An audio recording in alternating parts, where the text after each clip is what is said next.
नमस्ते। कभी सोचा है कि ये धरती जिस पर हम सब रहते हैं ये आखिर बनी कैसे? तो चलिए आज एक बहुत ही जबरदस्त सफर पर चलते हैं, लगभग 4.5 अरब साल पीछे, और देखते हैं कि कैसे धूल और गैस के एक बादल ने हमारे इस खूबसूरत घर पृथ्वी को बनाया। एक पल के लिए सोचकर देखिए, एक ऐसा वक्त जब कुछ भी नहीं था, ना तारे थे, ना कोई ग्रह, बस चारों तरफ घना अंधेरा। लेकिन जानते हैं, इस खालीपन में भी वक्त तो चल रहा था, और यहीं से एक कमाल की कहानी की शुरुआत होने वाली थी। तो हर कहानी की तरह इसकी भी एक शुरुआत है, और हमारी धरती की कहानी शुरू होती है पूरे ब्रह्मांड के जन्म से। वो महाविस्फोट जिसने खुद समय और जगह को बनाया था।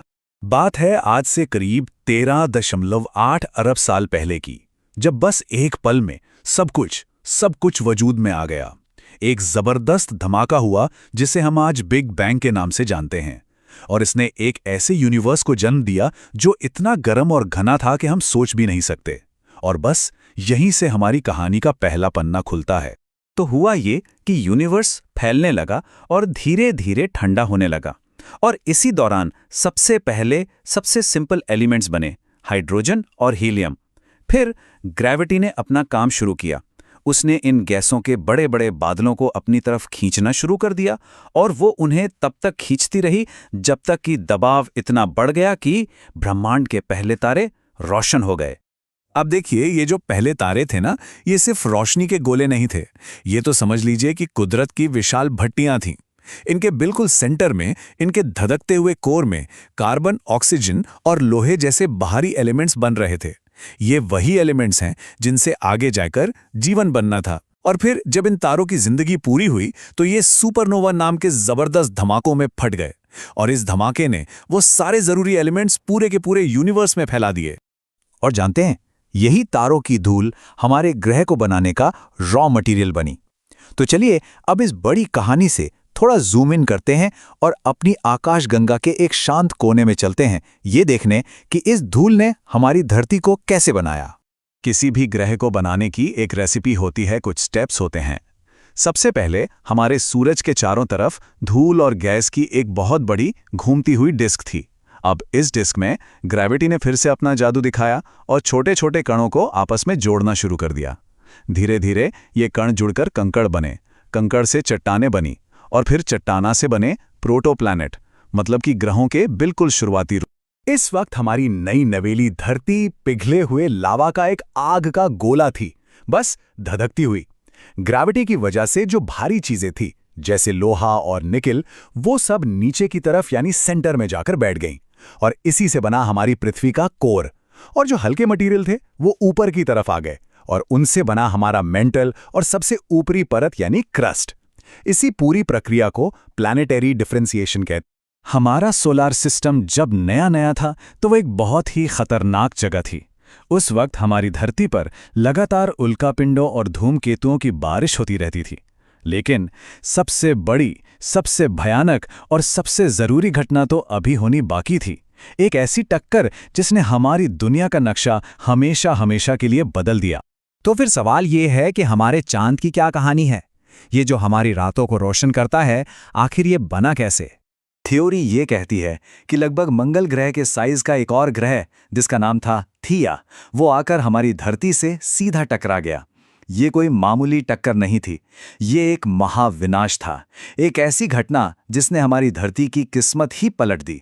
इस जबरदस्त टक्कर से जो मलबा निकला वो धरती के चारों ओर घूमने लगा, और फिर एक बार फिर ग्रेविटी ने उस सारे मलबे को धीरे धीरे एक साथ जोड़ा और बना दिया हमारा चांद। पर बात यहीं खत्म नहीं हुई। इस टक्कर का असर बहुत गहरा था। इसी टक्कर ने हमारी धरती को उसकी धुरे पर थोड़ा झुका दिया, और इसी झुकाव की वजह से आज मौसम बदलते हैं। इतना ही नहीं, इसने धरती के घूमने की रफ्तार को भी स्थिर किया, जिससे यहां जीवन पनपने के लिए एक स्टेबल माहौल बन पाया। वक्त गुजरा और ये उल्कापिंडों की बमबारी धीरे धीरे कम होने लगी, और हमारी धरती भी ठंडी होने लगी। अब वक्त आ गया था कि ये सिर्फ एक चट्टान का गोला न रहे, बल्कि एक जीती जागती दुनिया बने। ये वो पल था जब हमारी धरती ने अपनी पहली सांस ली। उस वक्त धरती पर मौजूद ज्वालामुखी लगातार गैसें उगल रहे थे, खासकर पानी की भाप और कार्बन डाइऑक्साइड। और इन्हीं गैसों से बना धरती का पहला वायुमंडल। फिर जैसे जैसे हमारी दुनिया ठंडी हुई, ये सारी भाप इकट्ठा होकर बादलों में बदल गईं। और फिर शुरू हुई बारिश, ऐसी बारिश जो लाखों साल तक नहीं रुकी। और इसी बारिश ने हमारे पहले महासागरों को भर दिया। पर एक मिनट, इस शुरुआती एटमॉस्फेयर में एक बहुत जरूरी चीज की कमी थी, और वो थी ऑक्सीजन। फिर आज से लगभग 2.4 अरब साल पहले कुछ कमाल का हुआ। साइनोबैक्टीरिया नाम के बहुत छोटे छोटे जीवों ने कुछ ऐसा किया जिसने सब बदल दिया। उन्होंने फोटोसिंथेसिस करना शुरू किया और एक बाई प्रोडक्ट के तौर पर ऑक्सीजन बनाना शुरू कर दिया। और बस इसी एक चीज ने हमारी दुनिया को हमेशा के लिए बदल कर रख दिया। ये जो नई ऑक्सीजन आई, ये सिर्फ सांस लेने वाले जीवों के लिए ही जरूरी नहीं थी। इसने वायुमंडल में ऊपर जाकर एक सुरक्षा कवच भी बनाया, जिसे हम ओजोन लेयर कहते हैं। ये वही लेयर है जो हमें सूरज की खतरनाक अल्ट्रावायलेट किरणों से बचाती है। सच पूछिए तो ये हमारी धरती की कहानी का सबसे बड़ा टर्निंग पॉइंट था। तो अब हमारी पृथ्वी सिर्फ एक पत्थर का गोला नहीं रह गई थी, ये एक जीती जागती, सांस लेती हुई दुनिया बन चुकी थी। एक ऐसी दुनिया जिसकी जमीन भी लगातार हिल रही थी। देखिए, हमारी धरती की जो ऊपरी परत है ना, वो कई बड़े बड़े टुकड़ों में बंटी हुई है, जिन्हें हम टेक्टोनिक प्लेट्स कहते हैं। ये प्लेट्स नीचे पिघले हुए मेंटल कर तैरती रहती हैं, और जब ये प्लेट्स हिलती हैं तो पहाड़ बनते हैं, महाद्वीप अपनी जगह बदलते हैं, और यहाँ तक कि ये हमारे ग्रह के क्लाइमेट को कंट्रोल करने में भी मदद करती हैं। और ये जो पूरी कहानी है ना, ये सिर्फ किताबों में नहीं है, ये तो खुद चट्टानों पर लिखी हुई है। भारत में ही छोटा नागपुर पठार जैसी जगहों पर ऐसी चट्टानें मिलती हैं जो अरबों साल पुरानी हैं, और वो धरती के इस लंबे सफर की जीती जागती गवाह हैं।